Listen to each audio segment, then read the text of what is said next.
यदि घर में गाय बंधी है और भूखी है और प्यासी है तो तुम्हारे सारे पुण्य नष्ट हो जाएंगे।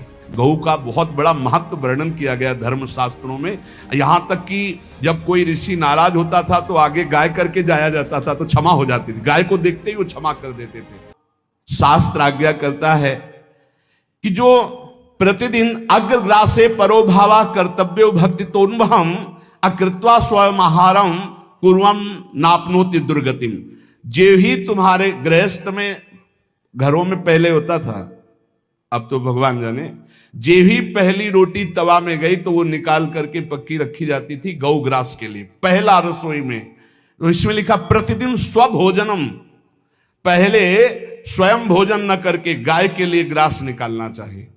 तो जिनके पास अर्थव्यवस्था जो गृहस्थ धर्म में है या जिनके पास अर्थ है, कुछ रोज 1 रुपया निकालो।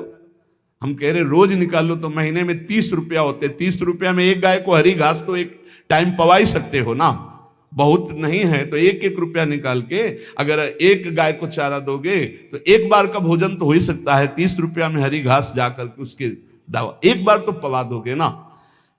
अग्रग्रासे परोभावा कर्तव्य भक्ति तोन्वहम, भक्ति पूर्वक गाय को एक ग्रास भोजन में 1 रोटी तो निकालना चाहिए गाय के लिए, ऐसा शास्त्र आज्ञा कहता है।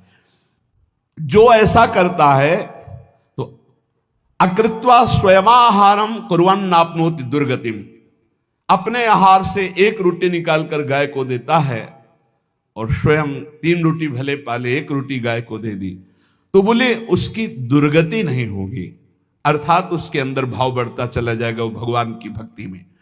और तेनाग्नयो हुता सम्यक पितरश्चा पितर्पिता देवास्त पूजितास्तेन यो ददाति गवान्हिकम।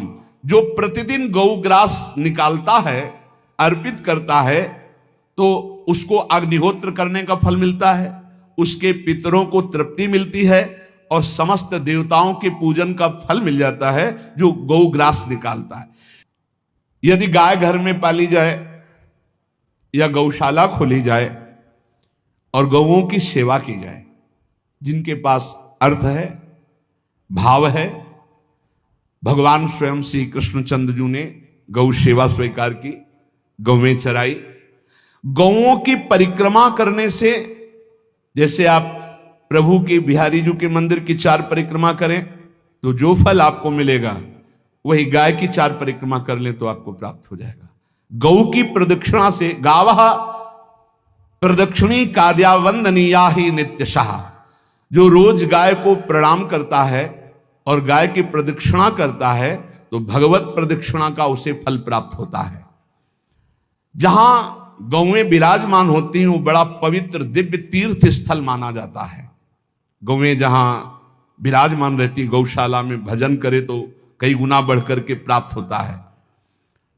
स्वयं ब्रह्मा जी ने गौओं को दिव्य गुणों से विभूषित बनाया है।